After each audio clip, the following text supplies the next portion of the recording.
और सबसे पहले शुरुआत हाजी नाज़िम खान आप ही के साथ करूंगी। और फारूक अब्दुल्ला का बयान आपने सुना होगा जिसमें वो कहते हैं कि राम सबके हैं। अब ये बयान सुनने के बाद सबसे पहला सवाल मेरे मन में यही आता है कि अगर राम सबके हैं तो फिर राम जन्मभूमि को लेकर इतने लंबे वक्त तक इतना गहरा विवाद क्यों चलता रहा?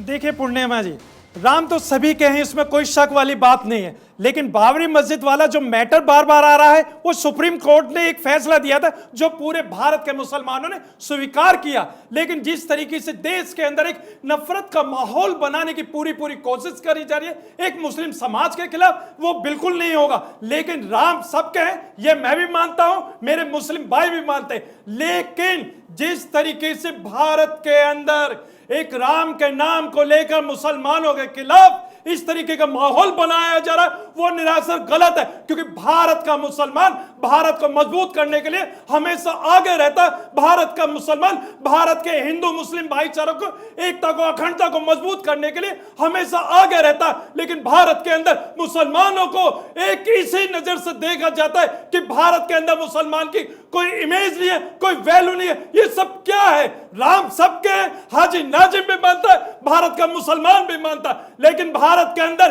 एक ही संविधान और एक ही भारत के अंदर दो तरफा बातें नहीं होनी चाहिए। भारत के अंदर मुसलमानों को वही हक हकूक होना चाहिए। खान साहब ये बताइए कि अगर राम सबके हैं और ये बात आप भी मानते हैं तो राम का तो साकार स्वरूप है और इस्लाम में तो बुत परस्ती मानी ही नहीं जाती। फिर देखिए पैगंबर हर उसमें अल्लाह ताला ने भेजा, हिंदू भाइयों के समाज में भी भेजा, ईसाई समाज के में भी भेजा, लेकिन अल्लाह ने जो नबी और पैगंबर भेजे हर समाज नहीं, तो आप राम के आदर्शों को मानते हैं या बुत परस्ती को खारिज करते हैं? देखिए मेरे इस्लाम के अंदर बुत परस्ती बिल्कुल मना है, बुत परस्ती मेरे इस्लाम ने, लेकिन राम का निराकार रूप तो है नहीं, उनका तो साकार स्वरूप है।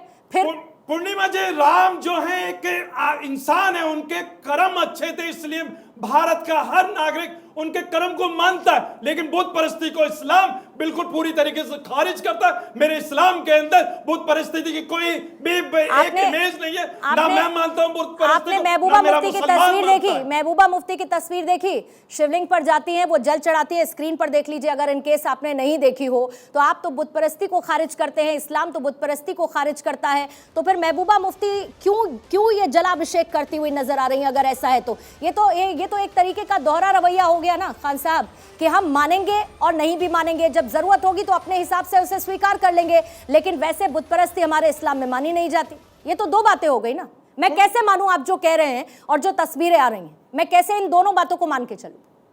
पूर्णिमा जी देखिए, महबूबा मुफ्ती जी ने जिस तरीके से जल अभिषेक करा वो एक उनका निजी है, उससे मुसलमान का इस्लाम का कोई लेना देना नहीं है। उनका पर्सनल मैटर था, बिल्कुल पर्सनल, एक राजनीतिक लाभ लेने के लिए इस तरीके का माहौल बनाया जा रहा है। मेरे इस्लाम के अंदर कभी भी इस चीज की नहीं है। साहब दोनों पूर्व मुख्यमंत्री हैं, आप उसको निजी बताते हैं, उनको देखने वाले उस चीज को मानते हैं। अगर फारूक अब्दुल्ला ये कहते हैं राम सबके हैं, और वो भी पैंथर्स पार्टी का फाउंडेशन डे था, उस दौरान वो कहते हैं, वो किस इलाके से आते हैं आप ये भी जानते हैं, वहां पर जो जनसंख्या है वो किसकी ज्यादा है ये भी आप जानते हैं, फिर आप उसको निजी बताकर तो खारिज नहीं कर सकते ना।